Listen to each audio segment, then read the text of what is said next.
आगे बढ़ चलते हैं कुछ शेयर्स की तरफ, जहां पर आज के सेशन में हमने अर्ली ट्रेड पे देखा कि बढ़त बनती हुई नजर आ रही है। कौन कौन से शेयर्स है जो आज गेनर्स की लिस्ट में शामिल है, जरा स्क्रीन पर लेकर के आइए। सबसे पहले देख लेते हैं डॉक्टर रेड्डीज लगातार बढ़त के साथ कामकाज करता हुआ नजर आ रहा है। सिप्ला की बात करें तो कल के सेशन में भी हमने इसमें अपसाइड आते हुए देखी है। सन फार्मा की बात करें तो यहाँ पर भी 1.67% की अपसाइड हमें देखने को मिल रही है। श्रीराम फाइनेंस की बात करें, यहाँ पर 1% की अपसाइड देखने को मिल रही है। एंड अपोलो हॉस्पिटल यहाँ पर 1% के बढ़त के साथ कामकाज करता हुआ नजर आ रहा है। अगर हम पूरा फार्मा पैक देखें तो उसमें अच्छी खासी तेजी बनती हुई नजर आ रही है। संदेश सर, आपका व्यू क्या रहेगा ओवरऑल स्पेस को लेकर के? जी, निफ्टी फार्मा का स्ट्रक्चर भी काफी टेक्निकली स्ट्रांग है और 25,000 का लेवल तोड़ने के बाद निफ्टी फार्मा में एक नई रैली की हम एक्सपेक्टेशन रख रहे हैं। तो फिलहाल 25,240 निफ्टी फार्मा चल रहा है, तो निफ्टी फार्मा पर्टिकुलरली 26,000 के लेवल्स हमें यहाँ पे टच करता हुआ दिखाई दे रहा है, तो फार्मा में खरीदारी करने की सलाह रहेगी। चलिए ठीक है, कौन सा शेयर जो है सर जो करंट लेवल पर बाय करके चल सकते हैं? देखिए आज तो काफी सारे शेयर्स जो है वो बढ़त के साथ कामकाज कर रहे हैं। अगर कोई एक शेयर चुना हो इनमें से तो किसे पिक किया जाए? सिप्ला काफी अट्रैक्टिव लेवल्स पे अवेलेबल है। बहुत हम्म। अच्छा कप एंड हैंडल फॉर्मेशन है, ब्रेकआउट की कगार पे है। 1445 के लेवल्स फिलहाल सिप्ला में बन रहे हैं। 1445 में अगर कोई खरीदारी करता है तो 1400 का लेवल्स को स्टॉप लॉस के तौर पे यूज किया जाना चाहिए, जिसमें हमें 1520 और 1560 के टारगेट्स दिखाई दे सकते हैं। साथ ही साथ यहाँ पर आ गया है बीच में श्रीराम फाइनेंस। इस काउंटर पर सर व्यू क्या रखना चाहिए? अभी 1003 के लेवल्स पर चल रहा है। क्या इन लेवल्स पर बाय किया जाए या फिर अभी वेट करें? श्रीराम फाइनेंस 1002 के लेवल्स पे चल रहा है। फिलहाल मैं थोड़ा इसमें वेट करना प्रेफर करूंगा। मुझे लगता है इसमें एक 260 270 के लेवल्स का टेस्टिंग होगा।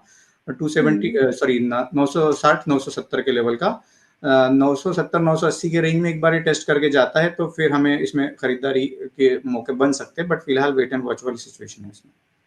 वेट एंड वॉच करना चाहिए। चलिए ठीक है, अब बढ़ चलते हैं आज के लूजर्स की तरफ। कौन कौन से शेयर्स ऐसे रहे हैं अर्ली ट्रेड में जहां पर आज के अर्ली सेशन में हमें गिरावट आती हुई नजर आ रही है? And the same condition is with IT Infosys में आज भी जो है वो 2.5% से ज्यादा की गिरावट देखने को मिल रही है। हिंडाल्को की बात करें तो 2% नीचे है। टीसीएस में भी आज ऑलमोस्ट 2% की गिरावट देखने को मिल रही है। एचसीएल टेक में भी 1.5% से ज्यादा की गिरावट है। एंड टेक महिंद्रा 1.13% नीचे कामकाज करता हुआ नजर आ रहा है। पूरा का पूरा आईटी स्पेस ही सर, हमने जहां तक मुझे याद है कि लास्ट सेशन जब आपके साथ बातचीत हुई थी तब भी हम इसके बारे में डिस्कस कर रहे थे कि काफी सारे शेयर्स जो हैं जो 50 to 70% तक करेक्ट हो चुकी है। तो क्या अभी भी लॉन्ग टर्म परस्पेक्टिव के अकॉर्डिंग अट्रैक्टिव है या फिर अभी आईटी स्पेस जिस तरीके से फ्री फॉल हो रहा है उसको अभी अवॉइड ही करके चलना बेहतर है? मैम इसमें थोड़ा अवॉइड करने की सलाह रहेगी, क्योंकि किसी भी लेवल को, किसी भी सपोर्ट लेवल को ये स्टॉक्स रिस्पेक्ट नहीं कर रहे हैं कहीं पे भी। ये फ्री फॉल रुक नहीं रहा है। एक बार कहीं पे किसी लेवल पे अगर ये रेस्ट भी करे तो वहां पे हम सोचे कि ये स्टॉक यहाँ से हाँ ठीक है, रिकवरी का पॉसिबिलिटी है। फिलहाल आईटी में दूरी बनाए रहे तो बेटर रहेगा। ठीक है, हिंडाल्को की तरफ चल लेते हैं। यहाँ पर भी आज अर्ली ट्रेड में हम देख रहे हैं अच्छी खासी गिरावट बनती हुई नजर आ रही है। 2.15% की गिरावट के साथ 992 के लेवल पर ट्रेड होता हुआ नजर आ रहा है हिंडाल्को इंडस्ट्री। सर इस काउंटर को लेकर के क्या भी स्ट्रैटेजी होनी चाहिए? अगर पोर्टफोलियो में है तो क्या करें? मैम चार्ट स्ट्रक्चर काफी अच्छा है। डेली चार्ट पैटर्न पे भी अगर हम देखें तो 1550 1150 के लेवल से एक पुल बैक आया है। 990 992 के लेवल पे फिलहाल स्टॉक चल रहा है और काफी अट्रैक्टिव लेवल्स पे फिलहाल अवेलेबल है। अगर इस लेवल पे भी खरीदारी की जाती है 992 के पास, तो स्टॉप लॉस रखना चाहिए 960 रुपए, और ऊपर में हमें 1060 से 1080 के लेवल्स दिखाई दे सकते हैं चार्ट पे। चलिए ठीक है, अब यहाँ पर बात कर लेते हैं कोर सेक्टर के बारे में। 7 महीने के निचले स्तर पर जो है वो कोर सेक्टर की ग्रोथ पहुंच चुकी है। मई में देश के कोर सेक्टर को एक बड़ा झटका इस दौरान लगते हुए नजर आया। कोर सेक्टर ग्रोथ मई में घट करके 7 महीने के निचले स्तर पर, जैसे हमने अभी मेंशन करा, बनती हुई नजर आ रही है।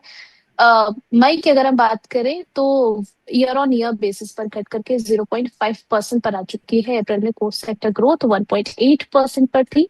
एनर्जी से जुड़ी तमाम इंडस्ट्रीज का जो है कमजोर परफॉर्मेंस हमें देखने को मिला है। और साथ ही साथ ईरान संकट के बाद भी भारत का कच्चे तेल उत्पादन लगातार गिरता हुआ नजर आया है। मई 2025 में 8 कोर सेक्टर की जो ग्रोथ रेट है वो 1.2% पर रही थी। सर ओवरऑल इस पर क्या स्ट्रैटेजी होनी चाहिए, क्या व्यू रखना चाहिए? एनर्जी खास करके हम काफ़ी ज़्यादा सेल्फ डिपेंडेंट नहीं है एनर्जी सेक्टर पे फ़िलहाल। तो मुझे लगता है कि कोर सेक्टर में भी यही हालत है उसी कारण से, क्योंकि majorly we are struggling with the fuel things. तो हाँ, मुझे लगता है कि फ़िलहाल जो पर्टिकुलरली एनर्जी कंपनीज़ है, ऑयल मार्केटिंग हुँ, कंपनीज़ है, इन पे ये जियोपॉलिटिकल इम्पैक्ट कंटिन्यू रहेगा, तो ट्रेडर्स ने इन स्टॉक से दूर रहना ही बेहतर रहेगा। हुँ, चलिए ठीक है। और ये हफ्ता भी काफ़ी ज़्यादा इम्पोर्टेंट है। स्क्रीन पर ये आप देख पा रहे होंगे कि देखिए ये जो शुक्रवार है इस दौरान जो है मुहर्रम की वजह से छुट्टी है, तो आपके पास कुल मिलाकर के आज का, कल का, परसों का दिन है, जहाँ पर आपके लिए अपॉर्च्युनिटी बन रही है। अब ऐसे सब मार्केट में कुछ ही दिन बचे हुए हैं, कोई ऐसा ट्रेड आपकी तरफ से रहेगा व्यूअर्स के लिए जो लेकर के चल सकते हैं? जी, बिल्कुल। एक बहुत अच्छा काउंटर है यहाँ पे, दैट इज़ श्नेइडर इलेक्ट्रिक। श्नेइडर इलेक्ट्रिक एक अच्छा ऐसा काउंटर है जहाँ पे हमें एक पुलबैक के बाद कंटिन्यूअस रैली देखने को मिल रही है, और ये रैली यहाँ पे कंटिन्यू रहेगी ऐसी हुँ, उम्मीद है। फिलहाल हुँ, 1440 के पास ट्रेड कर रहा है स्टॉक। अगर हम इसमें एंट्री करते हैं, खरीदारी की सलाह देते हैं, तो 1390 का स्टॉप लॉस रहेगा। 1390 के हुँ। स्टॉप लॉस के साथ अगर कोई इसमें एंट्री करता है, तो 1540 और 1580 इन 2 टारगेट्स के लिए होल्ड किया जा सकता है नियर टर्म में।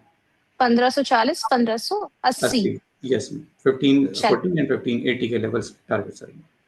चलिए ठीक है। स्नाइडर इलेक्ट्रिक इंफ्रास्ट्रक्चर लिमिटेड एक काउंटर निकल कर के आया है संदेश सर की तरफ से।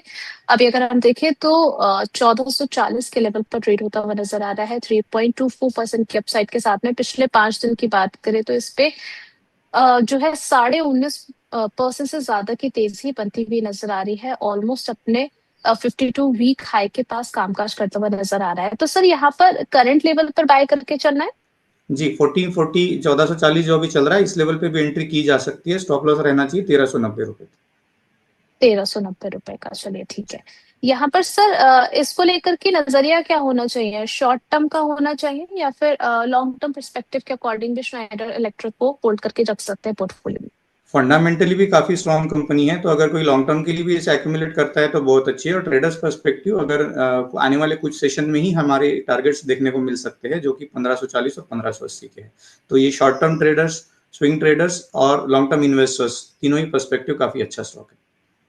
चलिए ठीक है, अब बढ़ चलते हैं कुछ न्यूज की तरफ। सबसे पहले टीसीएस की बोर्ड मीटिंग जो है वो 9 जुलाई को होगी। कंपनी जून क्वार्टर के रिजल्ट्स अनाउंस करेगी और साथ ही इन्वेस्टर्स के लिए डिविडेंड का ऐलान भी प्लान कर सकती है। अब टीसीएस की अगर आज हम बात करें तो ऑलमोस्ट 2% की गिरावट के साथ जो है वो 2078 पर कामकाज करता हुआ नजर आ रहा है। सर टीसीएस को लेकर के क्या व्यू होना चाहिए? अभी जो बोर्ड मीटिंग है ऑब्वियसली उस पर नजरें रहेगी, क्या आगे के लिए व्यू बन रहा है इस काउंटर पर? 2021 के बाद अपने लो पे चल रहा है मैम, तो 3 से 4 साल का लो तोड़ा है स्टॉक ने। और फर्दर एक्सपेक्टेड है कि और नीचे के लेवल्स हमें इसमें देखने को मिल सकते हैं, तो इस स्टॉक के लिए क्लियर सेल ऑन राइज वाला स्ट्रेटेजी रहेगा। जब जब भी इसमें बढ़त देखने को मिले तो फिलहाल के लिए सेल करने की ही सलाह है। वो भी पर्टिकुलरली फ्यूचर ट्रेडर्स या इंट्राडे ट्रेडर्स है। तो अदरवाइज जो लोग इक्विटी बाय करके होल्ड करने में बिलीव करते हैं, वो लोग दूर रहे तो ही बेहतर रहेगा स्टॉक में। ठीक है, आगे बढ़ चलते हैं हिंदुस्तान जिंक की तरफ। न्यूज है कि हिंदुस्तान जिंक ने ग्रीन हाइड्रोजन और क्लीन एनर्जी सॉल्यूशन एक्सप्लोर करने के लिए 2 कंपनीज के साथ पार्टनरशिप की है। इससे कंपनी फ्यूचर में सस्टेनेबल ऑपरेशंस पर फोकस बढ़ा पाएगी। हिंदुस्तान जिंक के लिए पॉजिटिव न्यूज है, लेकिन आज अगर हम देखें स्टॉक 556 पर कामकाज कर रहा है, ऑलमोस्ट 3% की गिरावट के साथ में। सर हिंदुस्तान जिंक को लेकर के क्या अप्रोच होनी चाहिए? 556 पे करंटली ट्रेड कर रहा है स्टॉक, एग्जैक्टली अपने 200 डीएमए पे ही काम कर रहा है। तो ये काफ़ी अट्रैक्टिव लेवल बन जाते हैं रिस्क रिवॉर्ड के लिहाज से। अगर फिलहाल कोई हम्म, एंट्री करता है तो बहुत अच्छे लेवल्स पे वो एंट्री मानी जाएगी, और 525 हम्म, के स्टॉप लॉस के साथ एंट्री होनी चाहिए इसमें। और टारगेट यहाँ पे हमें 625 650 तक के देखने को मिल सकते हैं। हम्म। चलिए ठीक है, यहाँ पर आगे बढ़ चलते हैं जेएसडब्ल्यू इंफ्रा की तरफ। जेएसडब्ल्यू इंफ्रास्ट्रक्चर ने क्यूआईपी लॉन्च करने का फैसला किया है। कंपनी नए शेयर्स इशू करके फंड रेज करेगी। अब यहाँ पर फंड रेज कर रही है। अब आगे जिस तरीके से इम्पैक्ट हम देख रहे हैं जेएसडब्ल्यू इंफ्रा पर, 312 पर चल रहा है। लास्ट एक हफ्ते की बात करें सर, अच्छा खासा मूव जेएसडब्ल्यू इंफ्रा के अंदर बनता हुआ नजर आया है। अभी 312 पर चल रहा है, 2% की अपसाइड के साथ में। आगे के लिए क्या टारगेट्स देख रहे हैं? अ, क्या टाइम होराइजन रखे इस पे होल्ड रखने के लिए? जी, 278 280 के लेवल से हम इसको ट्रैक कर रहे हैं और हमारे क्लाइंट्स को भी हमने इसको रिकमेंड किया हुआ है। ये स्टॉक एक बड़े ब्रेकआउट के लिए पोटेंशियल है, पोटेंशियल ब्रेकआउट्स में ये स्टॉक है। 313 के लेवल पे आज ट्रेड कर रहा है। करंट लेवल्स पे भी एंट्री बनती है। अगर इन लेवल्स पे कोई एंट्री कर रहा है तो स्टॉप लॉस होना चाहिए 295 का, और इसमें टारगेट्स बनते हैं 330 340 तक के। 350 के हम्म। लेवल्स के ऊपर अगर ये क्रॉस करता है तो 340 पे अगर एग्जिट कोई टेम्पररी कर ले और 350 के ऊपर अगर ये क्रॉस करता है तो एक फिर से फ्रेश रैली के लिए एंट्री की जा सकती है। तो करंट लेवल्स पे भी स्टॉक में बाय बनता है। चलिए।